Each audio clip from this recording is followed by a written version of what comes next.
Welcome to சுடுதண்ணி. இன்னைக்கு நம்ம வீடியோவில் தஹி பூரி எப்படி பண்ணுறதுன்னு பார்க்கலாம். இது நார்த் இந்தியன் சாட்லேயே ரொம்ப ஃபேமஸான ஒரு ரெசிபி. இதோட நம்ம green chutney, sweet chutney and masala எப்படி பண்ணுறதுன்னு சேர்த்து பார்த்துடலாம். இதோட இன்க்ரீடியன்ஸை நான் டிஸ்கிரிப்ஷன் பாக்ஸில் கொடுக்குறேன். இப்போ வாங்க சேர்ந்து சமைக்கலாம். ஃபர்ஸ்ட் இந்த தஹி பூரிக்கு க்ரீன் சட்னி நம்ம ரெடி பண்ணிக்கலாம். அதுக்கு ஃபர்ஸ்ட் ஒரு மிக்சியில் ஒரு கை ஃபுல்லாக புதினா, ஒரு கை அளவு கொத்தமல்லி, 1 இன்ச் அளவு இஞ்சி, 4 பல் பூண்டு, 2 பச்சை மிளகாய், 1/4 டீஸ்பூன் உப்பு, 1/4 டீஸ்பூன் சாட் மசாலா, அரை எலுமிச்சம்பழத்தோட சாறு, அதோட 1/2 டீஸ்பூன் சீரகத்தூள் சேர்த்துக்கலாம். சேர்த்துட்டு இது நல்லா அரைச்சிக்கோங்க. இப்போ இது நல்லா அரைச்சி எடுத்தாச்சு. இப்போ நம்மளோட க்ரீன் சட்னி ரெடி ஆயிடுச்சு. அடுத்து நம்ம ஸ்வீட் சட்னி பண்ணிக்கலாம். ஃபர்ஸ்ட் இதுக்கு நான் புளியும் டேட்ஸையும் ஊற வச்சுருக்கேன். இன்றைக்கி நான் ஒரு சின்ன லெமன் சைஸ் புளி எடுத்திருக்கேன். கூடவே நான் டேட்ஸ் ஒரு 10-15 டேட்ஸை நல்லா ஒரு அரை மணி நேரம் தண்ணியில் ஊற வச்சுக்கோங்க. இதை ஒரு மிக்சியில் சேர்த்துருங்க. இதை நான் தண்ணியோடு சேர்த்துக்கிறேன். டேட்ஸையும் நம்ம உள்ளே சேர்த்துடலாம். இதை நல்லா ஃபைன் பேஸ்ட்டாக நம்ம அரைச்சிக்கலாம். டேட்ஸ் யூஸ் பண்ணுறது ஆப்ஷனல் தான், நீங்கள் வேணும்னா யூஸ் பண்ணிக்கலாம், இல்லை வெறும் புளி வச்சு கூட நம்ம பண்ணலாம். இப்போ பார்த்தீங்கன்னா நல்லா ஸ்மூத்தாக அரைச்சிட்டோம். இதை நம்ம ஃபில்டர் பண்ணிக்கலாம். பெரிய ஹோல்ஸ் உள்ள ஃபில்டராக எடுத்துக்கோங்க. இதை நல்லா இந்த மாதிரி மிக்ஸ் பண்ணிட்டே இருந்தீங்கன்னா சக்கெல்லாம் அப்படியே தனியாக வந்துடும். பாருங்கள், இது மாதிரி செப்ரேட் ஆனதுக்கப்புறமா இதை நம்ம எடுத்து தனியாக வச்சிடலாம். இப்போ இது ரெடியாக இருக்குது. இது நல்லா கட்டி இல்லாமல் நல்லா ஸ்மூத்தாக இருக்கும். இதை ஒரு கடாயில் சேர்த்துக்கோங்க. ஃபர்ஸ்ட் இதை நல்லா கொதிக்க விட்டுருங்க. நல்லா கொதித்து வரும்போது லைட்டாக மிக்ஸ் பண்ணிக்கலாம். ஒரு 2-3 நிமிஷத்தில் நல்லா கொதி வந்ததுக்கப்புறமா இதில் நான் 1/2 கப் வெல்லம் சேர்த்துக்கிறேன். நான் இன்றைக்கி பவுடர்ட் வெல்லம் தான் சேர்த்துருக்கேன், தூசி இல்லாத வெல்லம். அதனால டைரெக்டாக சேர்த்துக்கிறேன். சேர்த்துட்டு நல்லா கலந்து விட்டுருங்க.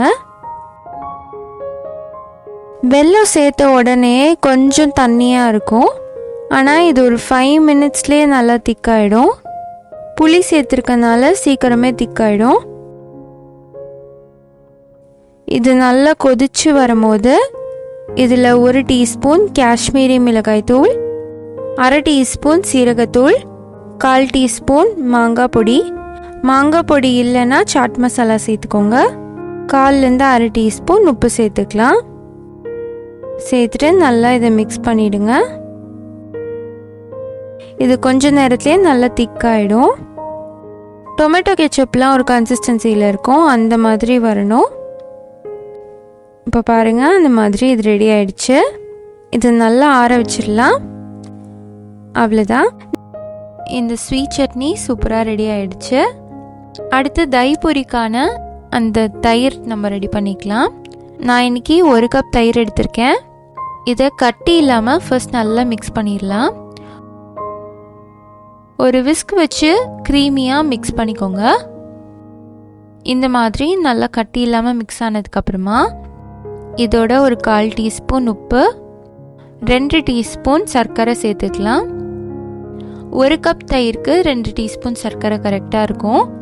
அதுக்கு மேலே சேர்த்திங்கன்னா ரொம்ப ஸ்வீட்னஸ் ஜாஸ்தி ஆகிடும்.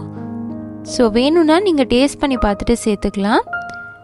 இதை நல்லா மிக்ஸ் பண்ணிவிடுங்க. இந்த அளவுக்கு கொஞ்சம் ஃப்ளோயியாக இருக்கணும், அப்போ தான் பூரியில் ஊற்றுறதுக்கு ரொம்ப நல்லாயிருக்கும். இது இருக்கட்டும். அடுத்து நம்ம மசாலா ரெடி பண்ணிடலாம். ஃபர்ஸ்ட் இதுக்கு 4 உருளைக்கிழங்க நல்லா வேக வச்சு எடுத்துக்கிறேன். இதை நல்லா மேஷ் பண்ணி விட்டுருங்க. மாவு உருளைக்கிழங்காக இருந்தால் இந்த ரெசிபிக்கு ரொம்பவே நல்லாயிருக்கும்.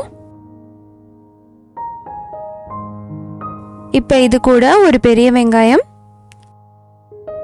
கொஞ்சமாக கொத்தமல்லி தழை, 1 டீஸ்பூன் மிளகாய்த்தூள், 1/2 teaspoon chaat masala, 1/4 teaspoon black salt, 1/4 teaspoon normal salt, 1/2 teaspoon சீரகத்தூள், அதோட 1/2 எலுமிச்சம்பழத்தோட சாறு சேர்த்துட்டு இதை நல்லா மிக்ஸ் பண்ணி விட்டுருங்க. மாவு உருளைக்கிழங்காக இருக்கிறதுனால சூப்பராக மேஷ் ஆகிடும். டேஸ்ட்டும் சூப்பராக இருக்கும் இந்த ரெசிபிக்கு. இந்த மாதிரி எல்லாம் நல்லா கலந்துடணும். அவ்வளோதான், இந்த மசாலா இப்போ ரெடி ஆகிடுச்சு. அடுத்து நம்ம தஹி பூரி ரெடி பண்ணிடலாம். நான் இன்றைக்கி பூரி ரெடிமேடில் தான் வாங்கியிருக்கேன். இதோட ரெசிபி வேணும்னா எனக்கு கமெண்ட் பண்ணுங்கள், நான் கண்டிப்பாக போஸ்ட் பண்ணுறேன். பூரியில் இந்த மாதிரி நடுவில் ஹோல் போட்டுட்டு இது உள்ள ஃபர்ஸ்ட் நம்ம மசாலா ஸ்டஃப் பண்ணிடலாம். எல்லாத்துலேயும் மசாலா வச்சுருங்க. இதில் ஃபர்ஸ்ட் க்ரீன் சட்னி சேர்த்துக்கலாம்.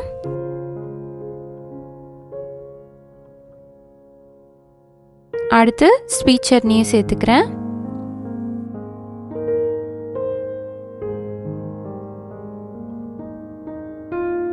இப்போ இது மேலே நம்ம அடித்து வச்சுருக்க தயிரை சேர்த்துக்கலாம். நல்லா ஸ்ப்ரெட் பண்ணி சேர்த்துக்கோங்க. உள்ளேயும் நல்லா தயிர் இருக்கணும், வெளியவும் நல்லா ஸ்ப்ரெட் ஆகிருக்கணும். இது மேலே மறுபடியும் நான் க்ரீன் சட்னியும் ஸ்வீட் சட்னியும் சேர்த்துக்கிறேன். அதோட கொஞ்சமாக வெங்காயம் சேர்த்துக்கலாம். கார்னிஷிங்காக கொஞ்சம் கொத்தமல்லி, அதோட கொஞ்சம் சேவ் சேர்த்துக்கலாம். கொஞ்சம் ஃப்ளேவருக்காக மிளகாய் தூளும் சாட் மசாலாவும் ஸ்ப்ரிங்கிள் பண்ணி விட்டுக்கிறேன். அவ்வளோதான், நம்மளோட தஹி பூரி செம்மையாக ரெடி ஆகிடுச்சு. தஹி பூரி பிடிக்காதவங்க யாருமே இருக்க மாட்டாங்க, அவ்வளோ ஒரு டேஸ்ட்டாக இருக்கும். ஒரு செம்ம சூப்பரான ஈவினிங் ஸ்நாக். நீங்கள் ஸ்கூல் விட்டு ஆஃபீஸ் விட்டு வரும்போது சாப்பிட்றதுக்கு ரொம்ப அப்பீடைசிங்காக இருக்கும். உங்களில் எத்தனை பேருக்கு சாட்னா ரொம்ப பிடிக்குங்கிறத கமெண்ட் பண்ணுங்கள். இந்த வீடியோ உங்களுக்கு பிடிச்சிருந்தா லைக் பண்ணுங்கள். சுடு தண்ணி சேனலை சப்ஸ்கிரைப் பண்ணுங்கள். தேங்க்யூ.